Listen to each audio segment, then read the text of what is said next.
everybody, this is Digraj Singh Rajput. Welcome to our channel. इस video में class 10th civics का chapter है हमारा पॉलिटिकल पार्टीज. इस चैप्टर को पूरी तरह से पढ़ने वाले हैं. ये जो वन शॉट आपको दूंगा, इस वन शॉट में पूरा चैप्टर आपकी नजरों के सामने से दौड़ जाएगा. हर एक टॉपिक को कवर करेंगे and believe me this is one of the most interesting chapter. Political parties chapter जब हम पढ़ते हैं ना, तो उसकी जो थ्योरी है वो थ्योरी हमारे पूरी इर्द गिर्द है, हमारे आसपास चलते हुए देखने को मिलेगी. इस चैप्टर में एक जो मेजर प्रॉब्लम रहती है वो रहती है पॉलिटिकल पार्टीज कैसे याद करें. निंजा टेक्निक है उसकी भी कि पॉलिटिकल पार्टीज को कैसे याद रखना है. वो शॉर्ट ट्रिक्स क्या है कि जिससे सारी पॉलिटिकल पार्टीज ऑन पेपर आपको ध्यान रहे कि हाँ कोई भी पॉलिटिकल पार्टी पूछ लो हमें पता है उसमें क्या क्या लिखना है. वो भी मैं आपको इस वीडियो में बताने वाला हूं. शुरू करते हैं कहानी. सबसे पहली चीज, अगर मैं आपको इंट्रोडक्शन दूं चैप्टर का, तो political parties most visible institution of democracy है. हो सकता है एक गांव में दूर दराज कोई एक व्यक्ति बैठा हो, उससे आप पूछो कि जुडिशरी जानते हो, लेजिस्लेचर जानते हो, मेंबर ऑफ पार्लियामेंट जानते हो, एमएलए जानते हो, कुछ नहीं जानता है. वो एक चीज जानता है, क्या? मोदी सरकार. मतलब वो पॉलिटिकल पार्टी से बहुत एसोसिएट करता है. एक आम व्यक्ति के लिए डेमोक्रेसी का मतलब होता है चुनाव में भी पार्टियां. तो मोस्ट विजिबल अगर आप देखोगे इंस्टीट्यूशन डेमोक्रेसी के अंदर कुछ है तो वो है पॉलिटिकल पार्टीज. हर चमकती चीज सोना नहीं होती है, तो वैसे ही पॉलिटिकल पार्टीज की पॉपुलैरिटी नॉट नेसेसरली उनको पॉजिटिवली पॉपुलर बनाती है. लोग पॉलिटिकल पार्टीज को गाली देते हैं, इसके लिए पॉलिटिकल पार्टीज क्या होती है, बहुत ज्यादा उसमें रहती है लाइमलाइट में. तो why do we need a political party, अगर ये आपसे सवाल पूछा जाए तो आप बोल सकते हो सर कॉमेडी शो होता है पॉलिटिकल पार्टी में. लेकिन उसके अलावा एक जो मेन इंपॉर्टेंट इंटेंट है वो बात अलग है कि क्या कर रही है पॉलिटिकल पार्टीज. हमें उस पर फोकस नहीं करना है. किस सोच के साथ पॉलिटिकल पार्टीज बनाई गई थी कि एक लोकतंत्र में वो पॉलिटिकल पार्टीज लोगों का रिप्रेजेंटेशन कर सके. तो ऑब्जेक्टिव जो था ना पॉलिटिकल पार्टीज बनाने का, कॉन्स्टिट्यूशन में जो पॉलिटिकल पार्टीज का एस्पेक्ट आपको देखने को मिल रहा है वो इस नजरिए से बनाई गई थी कि लोग, since we are in a democracy, तो रिप्रेजेंटेटिव डेमोक्रेसी में लोगों का रिप्रेजेंटेशन पार्टीज बेहतर कर सकती है. हम इस चैप्टर में इन्हीं सारी चीजों के इर्द गिर्द चीजें मतलब टॉपिक्स को पढ़ते चलेंगे. तो पहला टॉपिक जैसे आ रहा है कि what do you understand by political parties, ठीक है, या फिर मीनिंग वाला जो पार्ट है चैप्टर का, कि शुरू वहीं से करते हैं कि पॉलिटिकल पार्टीज से क्या समझ में आता है आपको. तो पॉलिटिकल पार्टीज के मीनिंग पर अगर जाएं, और ये क्वेश्चन प्रीवियस ईयर्स में पूछा भी गया है वन शॉट, लेकिन एक वन शॉट में पूरी चीज है. यहाँ पे क्वेश्चन बताते चलूंगा, ध्यान रखते चलना. एनसीईआरटी में उस पार्ट को फिर हाईलाइट कर लेना या फिर दिमाग में रखना अपने कि हाँ यहां से सवाल बनने का बोला था सर ने. तो जैसे अगर हम देखें पॉलिटिकल पार्टीज, तो political party is a group of people, ठीक है, who come together to contest elections and hold power in the government. What is the meaning of political party? Group of people, एक नहीं, दो नहीं, 8-10 लोग एक साथ आते हैं. क्यों एक साथ आते हैं? ताश खेलेंगे? नहीं, 8-10 लोग एक साथ आते हैं. मेनी पीपल, 8-10 ही नहीं और ज्यादा भी हो सकते हैं. शुरुआत तो ऐसी होती है ना कि साथ मिलते गए फिर कारवा बनता जाएगा. तो मेनी पीपल कम टुगेदर. क्यों आते हैं एक साथ? ताकि वो इलेक्शन कंटेस्ट कर सके, चुनाव में लड़ेंगे, ठीक है. चुनाव लड़ने के बाद अगर जीत गए तो जीतने के बाद क्या करेंगे, वो गवर्नमेंट में पावर होल्ड कर सके, सरकार में हिस्सेदारी ले सके, सरकार चला सके. फाइन. तो ये पॉलिटिकल पार्टी का बहुत सटीक मीनिंग है. They agree on some policies and programmes for the society with a view to promote the collective good. Theory बहुत अच्छी है. क्या कि वो पॉलिटिकल पार्टीज में group of people come together to contest election and hold power in the government. और power लेके करेंगे क्या, वो फिर वो कुछ पॉलिसीज वगैरह पे एग्री होंगे, आपस में एक मत तय होगा कि हम ऐसे देश चलाएंगे, ऐसे सरकार बनाएंगे, वो सारी चीजें, ठीक है, ताकि कलेक्टिव गुड हो सके, ताकि एक साथ मिलके लोगों का भला हो सके, एक साथ लोगों का भला किया जा सके, ठीक है. ये ऑब्जेक्टिव होता है पॉलिटिकल पार्टीज का, या फिर ये सिंपल मीनिंग है. ऑब्जेक्टिव्स में तो अभी एक एक करके हम परत दर परत खोलते जाएंगे चीजें. बाकी टू स्टार्ट विथ मीनिंग ये है कि पॉलिटिकल पार्टीज क्या होती हैं. फाइन. अब आप जिस देखोगे ना, तो पॉलिटिकल पार्टीज में जो मैंने आपको बताया कि डेमोक्रेसी में व्यक्ति के लिए most visible institution political party की.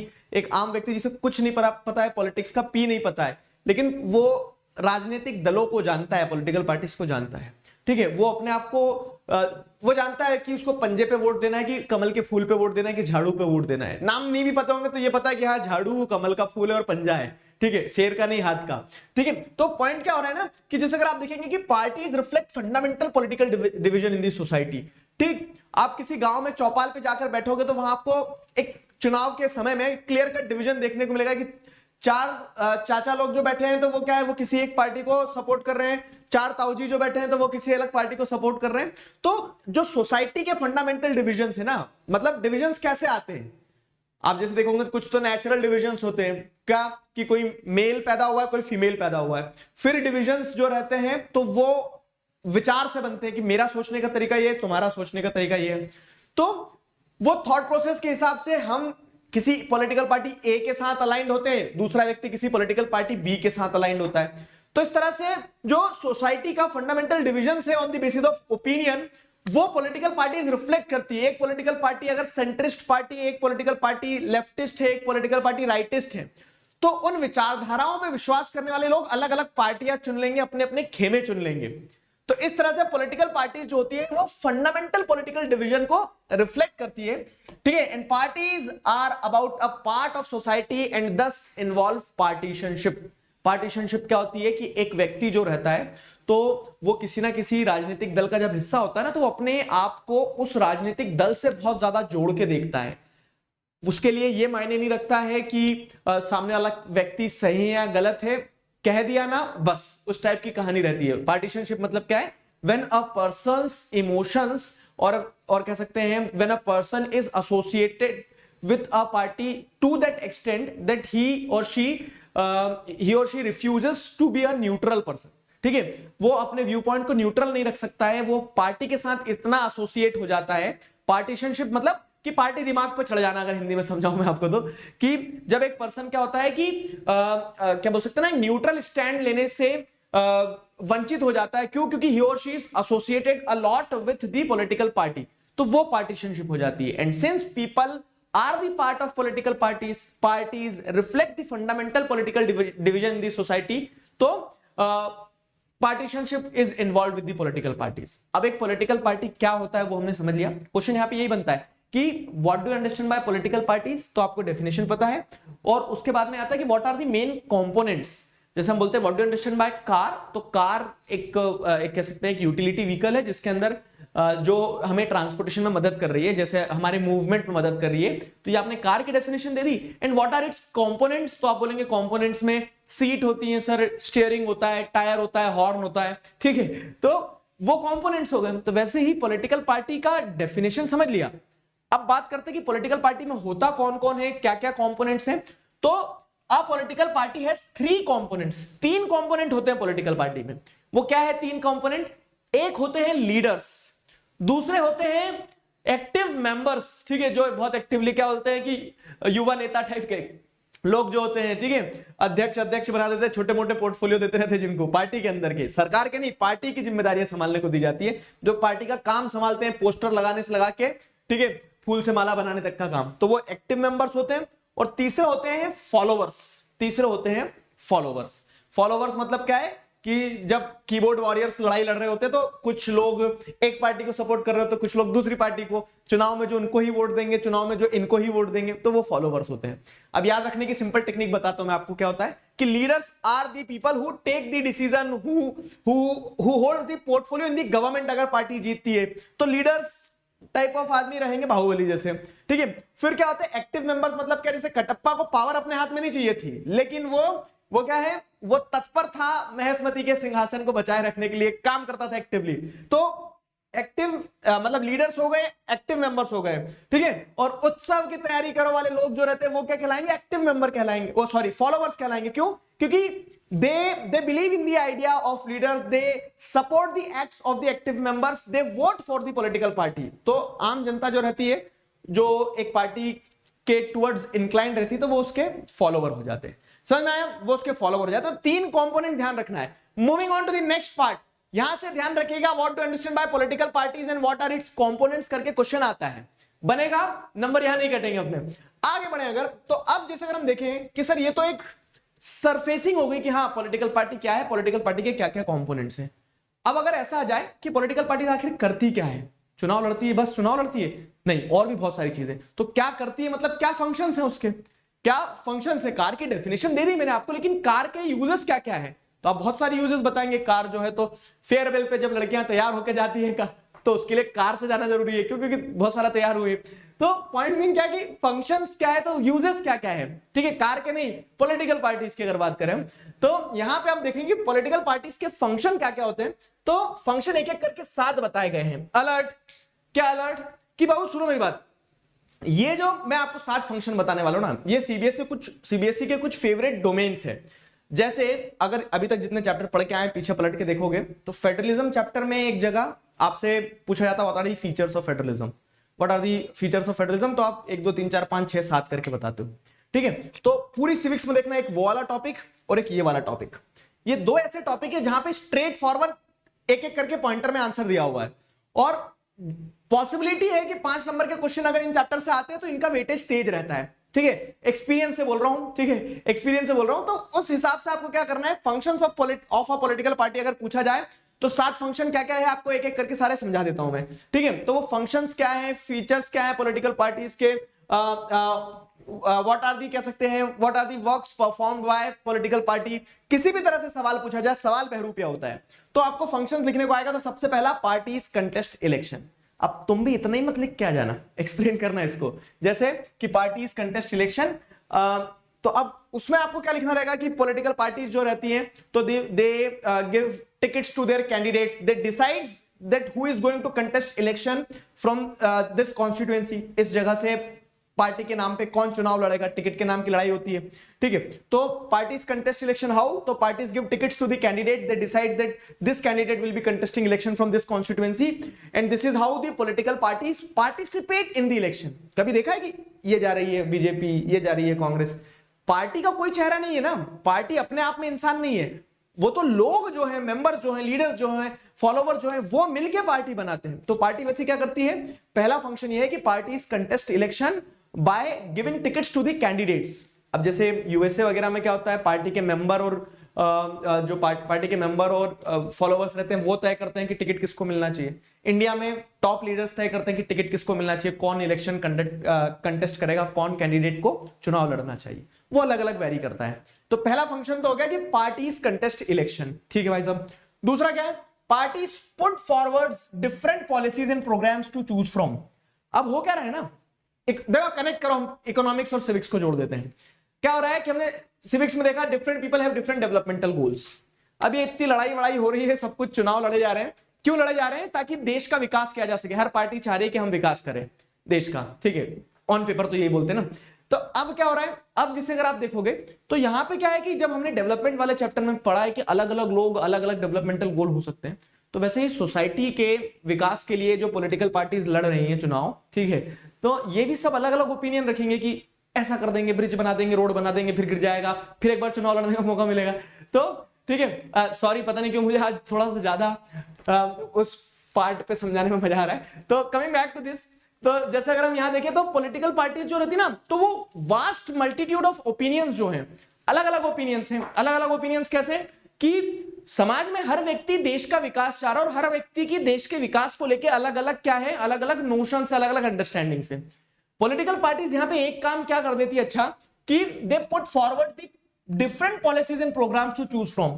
तो वास्ट मल्टीट्यूड ऑफ ओपिनियंस को नैरो डाउन कर देती है। तो जैसे बहुत सारे ओपिनियंस थे, लेकिन पॉलिटिकल पार्टीज बहुत सारे ओपिनियंस को नैरो डाउन करके क्या करती, कुछ पॉइंटर्स पे कुछ पॉइंटर्स को एज अ कह सकते हैं as a proposal from the side of party रख देते कि हाँ, हम अगर चुनाव जीतते तो हम ये करेंगे। तो क्या हो रहा है कि ये क्लियर रहता है कि अगर बीजेपी चुनाव जीत रही तो ये करेगी, कांग्रेस चुनाव जीत रही तो ये करेगी, आम आदमी पार्टी जीत रही है अगर चुनाव तो वो ये करेगी। क्यों? क्योंकि उन्होंने अपने डिफरेंट ओपिनियंस को पॉलिसीज और प्रोग्राम्स में क्या कर दिया, मैनिफेस्ट कर दिया, एक मैनिफेस्टो निकाल दिया कि हम ये करेंगे।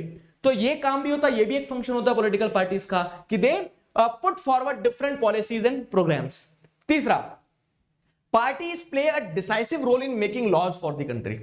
लॉ कौन बनाता है? लॉ कौन बनाता है? तो आप देखेंगे कि जो पार्लियामेंट में बैठा लेजिस्लेचर है, मतलब जो मेंबर ऑफ पार्लियामेंट है, वो लॉ बनाते हैं। अब मेंबर ऑफ पार्लियामेंट भी किसी ना किसी पार्टी के तो पार्ट होते ही है। मेंबर ऑफ पार्लियामेंट वहां तक पहुंचे ही इसलिए ना क्योंकि वो किसी पार्टी की टिकट से चुनाव लड़े और जीतने के बाद में पार्लियामेंट में जाके बैठे हैं। तो अब क्या हो रहा है, मतलब ऐसा है कि लॉ जरूर एमपी बना रहा है, लेकिन बाहर जो पॉलिटिकल पार्टी है पार्लियामेंट से, वो क्या बोलती है तो हमारा आदमी, तो हम जैसा चाहेंगे, हम जैसी सोच उसको देंगे, वो वैसा काम करेगा। तो इस सेंस में पॉलिटिकल पार्टीज क्या करती हैं, they play a decisive role in making laws for a country. जैसे लेट्स से कि हम एक एग्जांपल लेते हैं, विमेन रिजर्वेशन पास हुआ, विमेन रिजर्वेशन बिल जो है तो वो पास हो गया पार्लियामेंट में, महिलाओं को लोकसभा और लोकसभा में और विधानसभाओं में 1/3 मतलब 1/3 रिजर्वेशन मिल गया है, ठीक है। तो ये लॉ बनाने वाला काम किसका है, वहां के मेंबर ऑफ पार्लियामेंट ने लॉ पास किया, लेकिन वो member of parliament BJP party को बिलोंग करते थे। तो बीजेपी पार्टी ने क्या किया, बीजेपी पार्टी ने जब ये सोच लाई होगी कि इस साल हमें चुनाव में विमेन एजेंडा रखना है और इसके लिए हम विमेन के रिजर्वेशन के लिए लॉ पास करना चाहते हैं, तो क्या हो रहा है कि पार्टी जो थी, तो पार्टी ने एक डिसाइसिव रोल प्ले किया है in making of laws for the country. मैं आपको देखो हर चीज वैसे पढ़ा रहा हूं जैसे मान लो चैप्टर डिटेल एक्सप्लेनेशन में जा रहा है, लेकिन वन शॉट है, ठीक है। तो बहुत अच्छे से पूरा कंसंट्रेशन के साथ पढ़ना, आखिर तक हर चीज क्रिस्टल क्लियर होगी एकदम, ठीक है। तो पार्टीज इलेक्शन कंटेस्ट करती है, policies and programme put forward करती है, लॉ जब बनते हैं तो उसमें एक डिसाइसिव रोल प्ले करती है।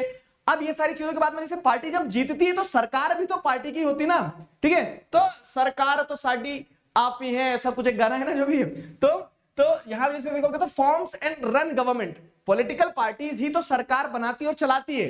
क्यों? क्योंकि जो सरकार में बैठे हुए व्यक्ति हैं वो किसी ना किसी पार्टी से ही, तो जैसे आज हम देखेंगे तो आज हमारे प्राइम मिनिस्टर हैं, तो हमारे प्राइम मिनिस्टर जो है तो वो प्राइम मिनिस्टर की चेयर को संभाल रहे हैं, लाइक वो प्राइम मिनिस्टरशिप को प्रैक्टिस कर रहे हैं ना, लेकिन वो प्राइम मिनिस्टर होने के साथ साथ वो एक पार्टी का पार्ट भी है।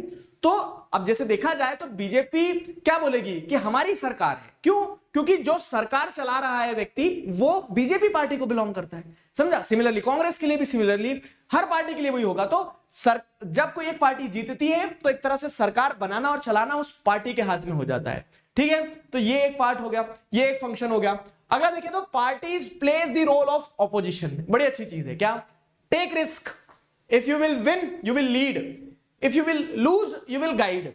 तो यहां पे क्या हो रहा है कि भैया चुनाव में लड़े सब, जो जीत गए उन्होंने सरकार बना ली, सरकार चला ली, और जो हार गए उन्होंने क्या किया, जो हार गए तो वो अपोजिशन के रोल में बैठ गए कि उन्होंने बोला अच्छा हम हार गए, तुम अब सरकार चलाओ और हम तुम्हें चलाने नहीं देंगे। पॉइंट बिंग कि वो क्या करते हैं, वो आवाज उठाते हैं, ठीक है। वो और जरूरी भी है, बैलेंस ऑफ पावर बहुत जरूरी है। तो अब जैसे कोई पावर में है तो उसको चेक करने वाला भी व्यक्ति होना चाहिए कि तुम सही लॉ ला रहे क्यों नहीं। अगर गलत लॉ ला रहे हो तो अपोजिशन क्या करता है, अपोजिशन क्रिटिसाइज करता है, इट गैदर सपोर्ट, ठीक है, gives the opinion to the people की अगली बार हमें, हाँ ठीक है, अगली बार हमें वोट देना। तो अपोजिशन जो रहता है तो एक अल्टरनेटिव ऑफ द गवर्नमेंट की तरह रोल प्ले करता है। अपोजिशन भी तो पॉलिटिकल पार्टी का ही रूप होता है ना, कि जो पॉलिटिकल पार्टी हार गई वो अपोजिशन बन के बैठ जाती है, वो क्रिटिसाइज करती है, अपोज करती है रूलिंग गवर्नमेंट को, और इस तरह से एक बैलेंस ऑफ पावर बनाए रखती है। तो एक फंक्शन ये हो गया कि parties plays the role of opposition.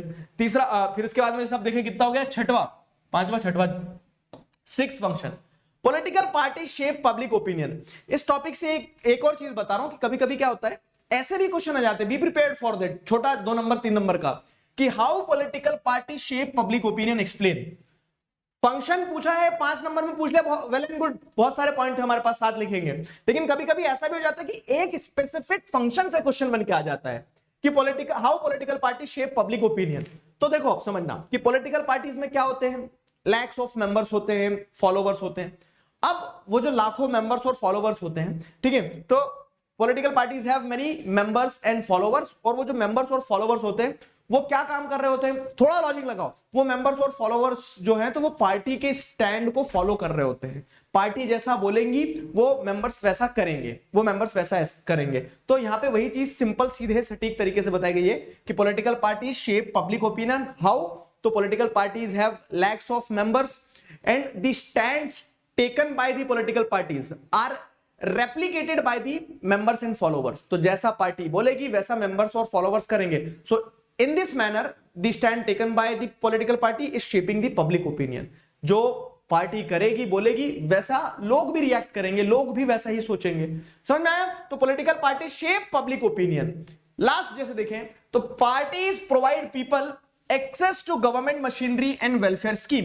एक आम व्यक्ति के लिए सरकार तक सीधे पहुंचना, ठीक है, बहुत मुश्किल होता है। अब जैसे अगर आप देखेंगे तो क्या हो रहा है कि सरकार इन द सेंस, सरकार में क्या कह रहा हूं, सरकार से मेरा मतलब यह है कि जो एग्जीक्यूटिव्स हैं, जैसे एक कलेक्टर हो गए, एक एसपी हो गए, ठीक है। अब पॉलिटिकल पार्टीज एक ब्रिज का काम करती है कि आम जनता जो है, तो जैसे लोकल लेवल के पार्षद हैं, तो आम जनता पार्षद के पास अपनी समस्या लेके जाएगी कि क्या है, कुछ काम ही नहीं हो रहा है, और वो पार्षद जो है, तो वो पार्षद क्या करता है, गवर्नमेंट को पोक कर सकता है कि हमारे यहाँ नाली बनवाओ, रोड बनवाओ, ये सारी चीजें, ठीक है। तो ये पॉलिसी का हमारे लोगों को बेनिफिट क्यों नहीं मिल रहा है, तो इस तरह से। तो parties provide access to the government machinery and welfare scheme, तो जो गवर्नमेंट की मशीनरी है, जो वेलफेयर स्कीम है पूरा का पूरा, उनका बेनिफिट लोगों तक पहुंचे, इसके लिए पार्टीज एक इंपॉर्टेंट रोल प्ले कर सकती है।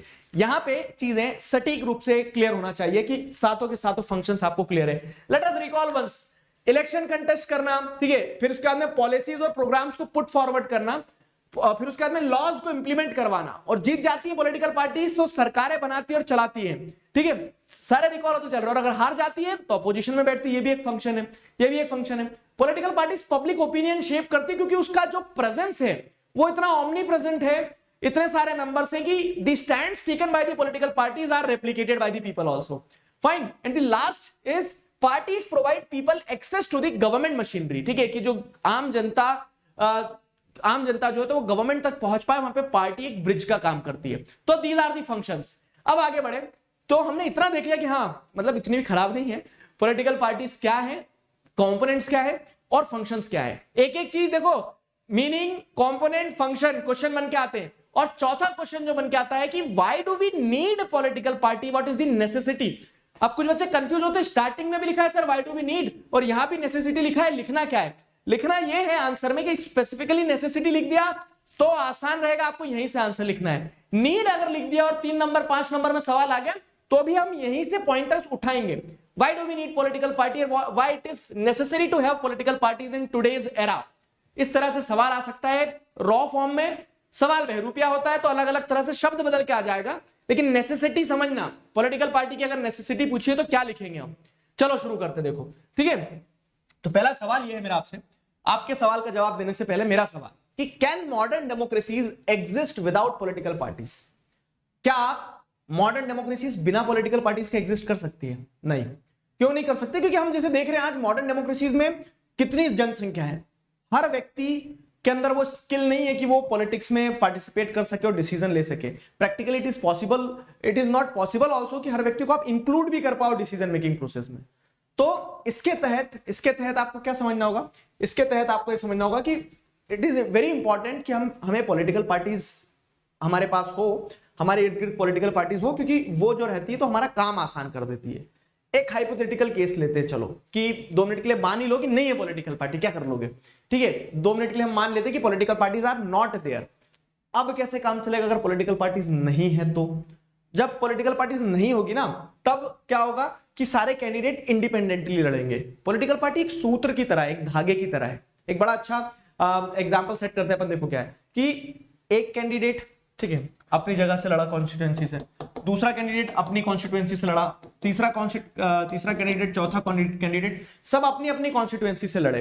अब होगा क्या ना कि ये सब अपनी अपनी कॉन्स्टिट्यूएंसी से लड़े, और ये हमारा देश था, मान लो ये हमारा देश था, ठीक है, ये हमारा देश था, सब अपनी अपनी कॉन्स्टिट्यूएंसी से लड़े। अब आपको क्या चाहिए कि देश के लेवल पे भी कोई निर्णय ले, ठीक है, देश के लेवल पे भी कोई निर्णय ले, आपको ये चाहिए, फाइन। लेकिन अगर ये सारे लोग आपस में एक सूत्र से बंधे ना हो, एक सूत्र से बंधे ना हो, तो क्या इन चारों के बीच में आपस में कंसेंसस रहेंगे? नहीं रहेंगे। लेकिन अगर ऐसा हो कि चारों लोग जो एक ही पार्टी का पार्ट है, ठीक है, एक ही पार्टी से जीते हैं, तो वो चारों लोगों के बीच में पार्टी क्या करेगी? एक तरह से एक कॉमन कंसेंसस बिल्ड कर देगी। कंसेंसस मतलब चेतना, चेतना मतलब सोचने समझने की शक्ति जो रहेगी, तो चारों में एक जैसी रहेगी, क्योंकि चारों को एक पार्टी ने बांध के रखा है। पॉजिटिव सेंस में मतलब कि पार्टी कोऑर्डिनेट कर रही है चारों के बीच में, समझ में आया? और in the absence of party क्या होगा? In the absence of party चारों अपनी तरफ अलग अलग भागेंगे, कोई इधर जा रहा, कोई इधर जा रहा। तो कंट्री के बारे में कौन सोचेगा? नेशनल लेवल पर डिसीजन कैसे ले पाएंगे हम? ठीक है, तो समझ में आया? What is the necessity of political parties? तो modern democracies can not exist without political parties. अच्छे से समझना, मॉडर्न डेमोक्रेसीज एग्जिस्ट नहीं कर सकती है without parties. Every candidate in election will be independent. हर एक कैंडिडेट इंडिपेंडेंट रहेगा, और जब वो इंडिपेंडेंट रहेगा तो अपनी मनमानी करेगा। और अपनी मनमानी करने में नुकसान क्या है? नुकसान यह है कि कोई मेजर कंसेंसस डेवलप नहीं होंगे, सारे लोग अलग अलग अपने अपने दिशाओं में भागेंगे, उनको एक साथ कोऑर्डिनेट नहीं किया जा सकता है, ठीक है, वो एक साथ कोऑर्डिनेटेड तरीके से काम नहीं करेंगे, तो देश का कैसे काम चलेगा? Fine, no promise for any major policy change can be made, मतलब वो सब अपनी अपनी कॉन्स्टिट्यूएंसी तक सीमित होंगे। तो मेजर लेवल पे अगर कोई पॉलिसी चेंज लाना है, जिससे जैसे हम फॉर एग्जांपल की टैक्स वैट लगता था पहले, अलग अलग प्रकार के टैक्स लगते थे, बहुत सारे इनडायरेक्ट टैक्सेस। अब ये डिसीजन लिया गया कि पूरे देश में जीएसटी एक जैसा टैक्स लगाया जाएगा। तो अब हुआ क्या है कि वो पूरे देश के लिए निर्णय लेना है, और अगर मान लो पॉलिटिकल पार्टीज नहीं होती तो हर मेंबर ऑफ पार्लियामेंट बोलता नहीं, हमारी कॉन्स्टिट्यूएंसी में तो हम हमारे हिसाब से जीएसटी नहीं लगना चाहिए, हमारी कॉन्स्टिट्यूएंसी में तो लगना चाहिए। तो आप एक मेजर कंसेंसस कैसे बिल्ड करोगे? वो तो क्या हुआ कि एक पार्टी थी बीजेपी मेजोरिटी में, फॉर एग्जाम्पल, हाँ सारी पार्टीज के जो नाम ले रहा हूं तो वह एग्जाम्पल के लिए ले रहा हूं मैं आपको बस। तो जैसे देखेंगे तो एक पार्टी थी, तो एक पार्टी ने क्या किया कि अपने सारे एमपीज को बोल दिया कि हमें एक स्टैंड लेना है, एक स्टैंड लेना है। और उससे क्या हो गया कि अब पार्टी का, क्योंकि विप है एक तरह से, पार्टी ने ऑर्डर इशू कर दिया कि सारे पार्टी के मेंबर जो हैं, मेंबर ऑफ पार्लियामेंट, वो यही निर्णय लेंगे कि हाँ जीएसटी इंप्लीमेंट करवाना है। तो क्या हुआ, तो थ्रू आउट द कंट्री आपको क्या देखने को मिल रहा है, एक मेजर पॉलिसी डिसीजन पॉसिबल हो पाया। अब वही सोचो कि in the absence of political parties कोई मेजर कंसेंसस कैसे बनते, मेजर पॉलिसी चेंज कैसे कर लेते? आप सब अलग अलग भाग रहे होते अपनी अपनी जगह। तो उस सेंस में, उस कंटेक्स्ट में क्या जरूरी है, उस सेंस में, उस कंटेक्स्ट में पॉलिटिकल पार्टीज जरूरी है। Got it? फाइन। तो अब ये क्यों नहीं हो पाएगा वो मैं समझाते ही चल रहा हूं वैसे आपको। वो इसलिए नहीं हो पाएगा कि अगर पॉलिटिकल पार्टीज नहीं होगी तो no candidate will be responsible for the country as a whole, elected candidate will be accountable for their constituency. कुएं का मेंढक बन के रह जाते सब अगर पॉलिटिकल पार्टीज नहीं होती। तो आप कैसे नेशनल लेवल पे डिसीजन ले पाते, समझे? दूसरी चीज जैसे अगर समझोगे तो पॉलिटिकल पार्टीज इसलिए भी जरूरी है, तो the rise of political parties directly linked to the emergence of representative democracies. Today we are living in the era of representative democracy. This is the answer, you people will get a direct answer. जैसे अगर आप देखोगे तो ये notes ले लेना Telegram channel से, सब कुछ तुम्हारा, ठीक है? पॉइंट ये है कि मैं इस तरह से स्लाइड बनाता हूं कि जो मोस्ट पॉसिबल क्वेश्चंस होते हैं वो आपको एक स्लाइड पे मिल जाए, तो उसका आंसर जो मिर्च मसाला है, कीवर्ड्स है, वो वही मिल जाएंगे। तो why it is necessary to have political parties? क्योंकि पार्टीज के बिना सब इंडिपेंडेंट इलेक्शन लड़ेंगे, कोई मेजर कंसेंसस नहीं बन पाएगा, कोई मेजर पॉलिसी चेंज नहीं ले पाएंगे। और वो क्यों नहीं हो पाएगा? वो इसलिए नहीं हो पाएगा क्योंकि फिर सब अपनी अपनी कॉन्स्टिट्यूएंसी के लिए क्या रहेंगे, अकाउंटेबल रहेंगे। फिर सब जैसे अगर आप देखेंगे तो फिर सब जब अपनी अपनी कॉन्स्टिट्यूएंसी के लिए रिस्पॉन्सिबल रहेंगे तो नेशनल लेवल पे कोई सोचेगा नहीं। पॉलिटिकल पार्टीज इसलिए भी जरूरी है क्योंकि today we are living in the era of representative democracy. और रिप्रेजेंटेटिव डेमोक्रेसी का मतलब क्या होता है कि हम अपने रिप्रेजेंटेटिव को चूज करते हैं। हम ऐसा नहीं कि हम डायरेक्ट जाके मोदी जी को वोट देके आ रहे हैं, बोल रहे हैं कि मोदी जी हमने आपको वोट दिया।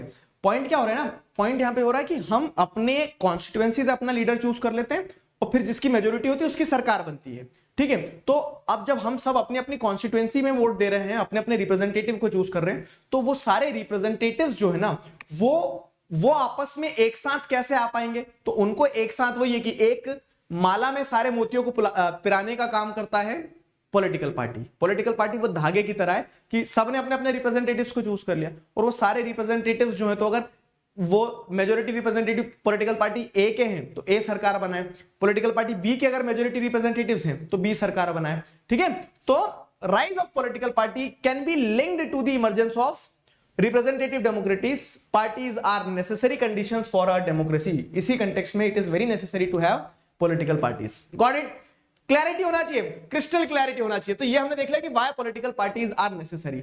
चलो एक बार थोड़ा सा फिर रिकॉल करेंगे। क्या रिकॉल करेंगे? हमने मीनिंग, कंपोनेंट्स, फंक्शंस, नीड या फिर नेसेसिटी को समझा, ठीक है? अब बात करते हैं कि कौन सा सिस्टम अच्छा है, क्योंकि पॉलिटिकल पार्टीज तो कहीं तो एक ही होती है, चाइना में सर सिंगल पार्टी है, कहीं कहीं दो होती है, कहीं कहीं तीन होती है। तो how many party should we have? Question mark. How many party should we have? कितनी पार्टीज होना चाहिए? ये भी तो एक पॉइंट है ना कि पॉलिटिकल पार्टीज तो सही है लेकिन कितनी होना चाहिए? तो अब जैसे अगर हम यहां देखें, ठीक है, freedom to form political parties. हम एक जैसे अगर आप देखोगे तो we are living in a democratic country. अब अगर जैसे आप देखोगे एक लोकतांत्रिक देश में रह रहे हैं, तो अगर हम वोट दे सकते हैं, 9 सिविक्स में पढ़ा अपन ने, हम वोट दे सकते हैं तो हम चुनाव में भी लड़ सकते हैं, ले भी तो सकते हैं, देना ही देना क्यों है? तो if we can vote we can contest also election. Age का डिफरेंस आता है, तो हमें सबको आजादी की चुनाव लड़ो। चुनाव लड़ो, कैसे लड़ोगे? ठीक है, तो अकेले लड़ लो, पार्टी बना के लड़ लो, जैसे लड़ना है वैसे लड़ लो, ठीक है? तो उस चीज की पूरी आजादी है कि हम पॉलिटिकल पार्टीज बना सकते हैं। और इसी आजादी का इस्तेमाल करते हुए जैसे अगर आप देखोगे तो more than 750 parties are registered with the election commission of India. Election commission के पास में 750 से ज्यादा पॉलिटिकल पार्टीज रजिस्टर्ड है इंडिया में। अब ये 750 में से आपको पता है 7 के भी नाम बता दोगे तो मेरा दिल गदगद हो जाएगा कि चलो बच्चे पॉलिटिकल साइंस पढ़ रहे हैं, सिविक्स पढ़ रहे हैं अच्छे से। तो मोस्ट विजिबल जो पार्टीज है वो बहुत कम है, बोलते हैं ना बहुत एक्टिव पार्टीज बहुत कम है, लेकिन पार्टीज बनाने की पूरी पूरी आजादी है। तो कितनी पार्टीज होना चाहिए, तो इंडिया में तो आप देख रहे हैं 750 से ज्यादा है। फाइन, तो अलग अलग सिस्टम होते हैं हर देश के, वो भी हम समझेंगे, ठीक है। सो पॉइंट ये है कि are these all parties serious contenders, क्या सारी पार्टीज सीरियस कंटेंडर्स हैं? नहीं भाई साहब, बिल्कुल नहीं। क्यों? क्योंकि आप देखिए कुछ ही पार्टीज जो है तो बहुत ज्यादा हमें उनके नाम सुनने को आते हैं। नेशनल और स्टेट लेवल की पॉलिटिक्स में कुछ ही पार्टीज जो है वो प्रोमिनेंट है, सारी पार्टीज उतनी इंपॉर्टेंट नहीं है, उतनी प्रोमिनेंट नहीं है, लेकिन पार्टीज की आजादी है। तो अब जैसे अलग अलग सिस्टम देखें अगर हम, तो डिफरेंट पार्टी सिस्टम की अगर बात करें तो एक टाइप या फिर एक पार्टी सिस्टम कौन सा है? One party system. One party system मतलब क्या है कि जहां पे सिर्फ एक पार्टी डोमिनेट करती है। कंट्री में इलेक्शन होंगे लेकिन इलेक्शन में सिर्फ एक पार्टी का वर्चस्व रहेगा। अब देखो ये ऐसा है क्या कि बॉक्सिंग खेल रहे हैं और बॉक्सिंग में रिंग में एक ही व्यक्ति है, तो वो हवा में 2-4 घुसे चलाएगा और बोल देगा यस विनर, ठीक है। तो ये कुछ वैसी कहानी है। वन पार्टी सिस्टम को आप डेमोक्रेटिक सिस्टम नहीं करोगे। क्यों? क्योंकि अगर छोटी क्लासेस में जो पढ़ के आए और डेमोक्रेसी की डेफिनेशन उसको रिकॉल करोगे तो आपको समझ में आएगा कि डेमोक्रेसी क्या है। Democracy is the form of government where people have where people those who are elected by the where the representative elected by the people takes all the major decision, ठीक है। तो इलेक्टेड बाय द पीपल होना चाहिए, लेकिन वो election जो है ना तो वो options to choose from provide करना चाहिए। डेमोक्रेसी में तो यही है ना कि इलेक्शन से व्यक्ति आना चाहिए। तो वन पार्टी वाले बोल देंगे कि हाँ हम भी चुनाव लड़के आए हैं, लेकिन वो चुनाव में there should be options to choose from. लेकिन वन पार्टी सिस्टम में जहां क्या होता है, जहां पे only one party is allowed to control and run the government, तो यहां पे मल्टीपल पार्टीज नहीं है। तो लोगों के साथ सिनेरियो क्या है, या तो इन्हें वोट दो या तो इन्हें ही वोट दो। Fine, they do not have the options to choose from. तो इस तरह के वन पार्टी सिस्टम को आप डेमोक्रेटिक नहीं कहोगे। चाइना में वन पार्टी सिस्टम है, जैसे कम्युनिस्ट पार्टी ऑफ चाइना जो है। देखो भैया चाइना इज एक्सेप्शन, ठीक है। चाइना के आगे जहां चाइना का नाम आता है वहां ब्रैकेट में एक्सेप्शन लिखते चलना चाहिए। उनका हमारे यहाँ ऐसे ही चलता है, वो हमेशा ऐसा बोल देते हैं। तो चाइना अपने आप को डेमोक्रेटिक कहता है, लेकिन वन पार्टी सिस्टम है, ठीक है। और सिर्फ कम्युनिस्ट पार्टी ऑफ चाइना जो है तो वो या फिर उससे जुड़ी हुई एसोसिएशंस ही चुनाव में पार्टिसिपेट कर सकती है। गुड और बैड, तो absolutely this is not democratic, it's bad. लेकिन अब चाइना में वो चल रहा है सिस्टम, चाइना में चल रहा है, ठीक है। तो एक तो वन पार्टी सिस्टम होता है, दूसरा होता है टू पार्टी सिस्टम, ठीक है। दूसरा होगा two party system. Two party system क्या होता है कि जहां पे 2 या 2 से ज्यादा पॉलिटिकल पार्टीज जो है वो पार्टिसिपेट कर रही हो, ठीक है। 2 या 2 से ज्यादा पॉलिटिकल पार्टीज पार्टिसिपेट कर रही है, वो टू पार्टी सिस्टम होता है। तो power usually changes between two parties. जैसे यूनाइटेड किंगडम में और यूएसए में टू पार्टी सिस्टम चलता है। ये सही है या गलत है? तो इसको आप नॉन डेमोक्रेटिक नहीं बोल सकते हो। क्यों? क्योंकि at least people have the options to choose from.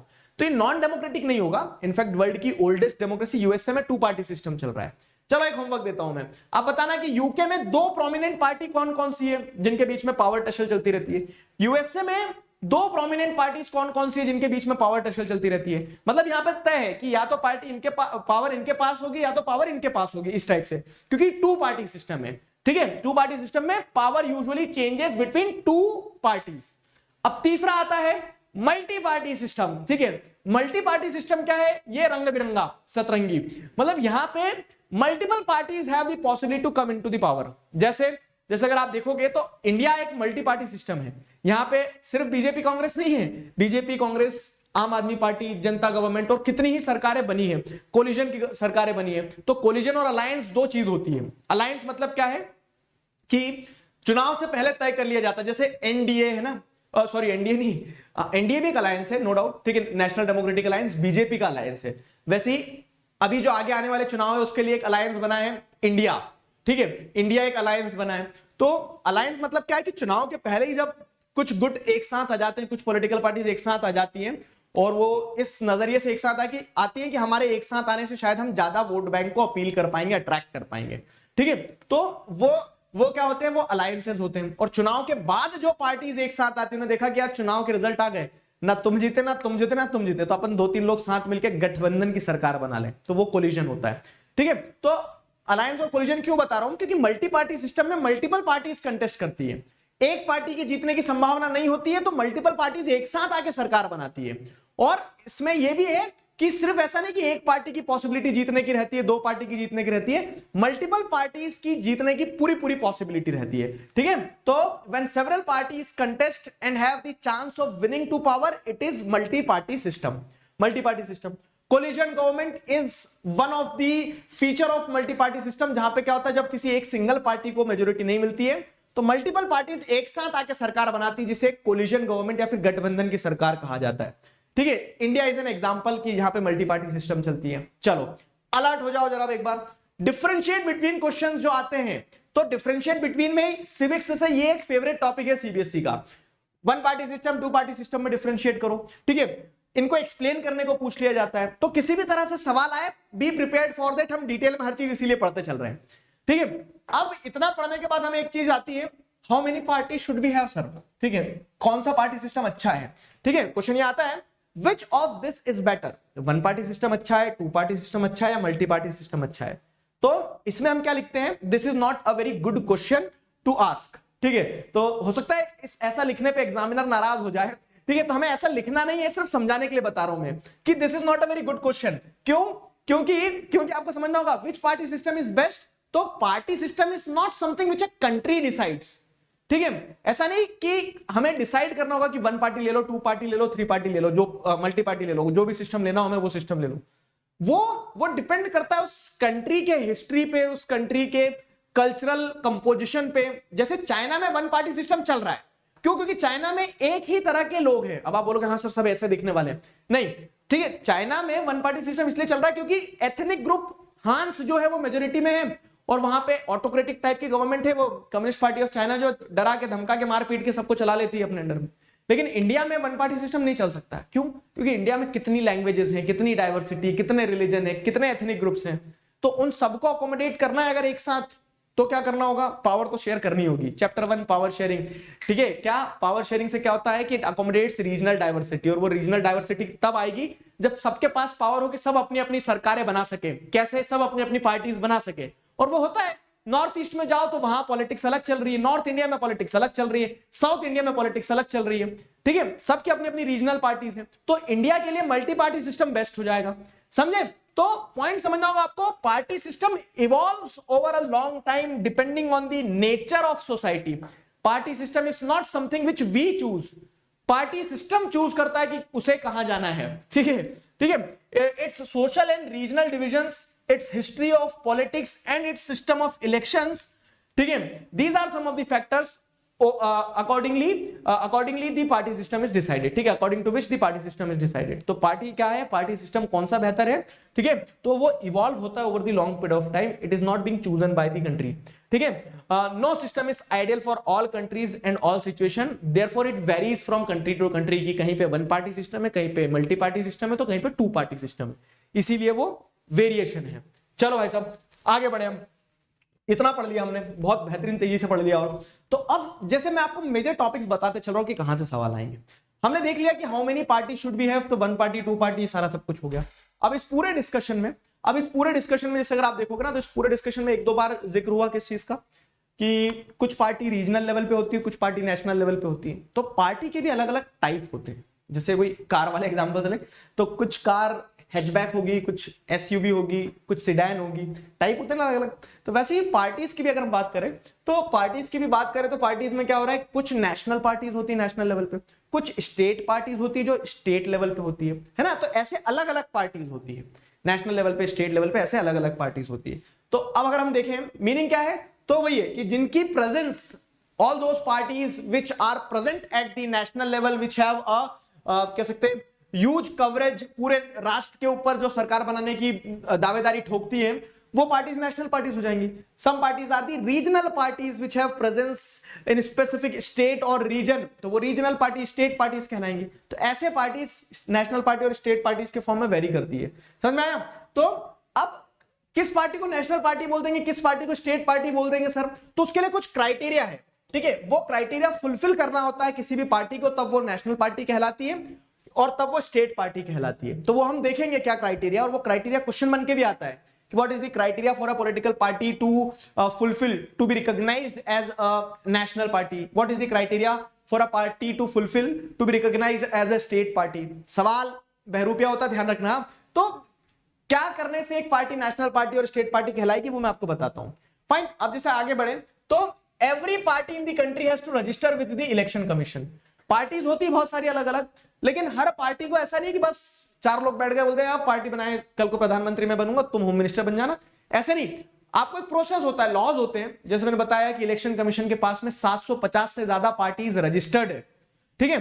तो every party in the country has to register with the election commission. Election commission के पास में अपने आप को रजिस्टर करवाना होता है। फिर क्या होता है, फिर इलेक्शन कमीशन जो रहता है ना, तो जो लार्ज और स्टैब्लिश्ड पार्टीज होती है उनको इलेक्शन कमीशन कुछ स्पेशल फैसिलिटीज देता है। जैसे सिंबल दे देता है कि ये तुम्हारा सिंबल है, इसको कोई कॉपी नहीं करेगा। अब कमल का फूल बीजेपी का हो गया है तो वो बीजेपी का रहेगा। तुम्हें अगर एक और कोई सी पार्टी बनाना है तो उसके लिए तुम फिर गुलाब का फूल रखो, ठीक है। तो केस क्या हो रहा है कि लार्ज और स्टैब्लिश्ड पार्टीज को कुछ स्पेशल फैसिलिटीज दी जाती है, ठीक है। These parties are given unique symbol, fine. और इन पार्टीज को रिकॉग्नाइज्ड पार्टी कहा जाता है। नेशनल पार्टीज की बात कर रहे हैं, क्यों? क्योंकि देखो क्वेश्चन बनता है ऐसा ऑब्जेक्टिव में कि national parties are also known as what, या फिर recognised parties are dash parties. National party, state party, regional party, क्या पार्टी? तो नेशनल पार्टी को रिकॉग्नाइज्ड इसलिए भी कहा जाता है क्योंकि it is recognised by the election commission, therefore known as recognised political parties, ठीक है। तो अब अगर हम उस चीज पे आए जहां से सवाल बन के आने की पॉसिबिलिटी होती है कि what are the criterias recognised, ठीक है, what are the criterias to be followed by parties to be recognised as national party and state party. तो नेशनल पार्टी के लिए क्या करना होगा?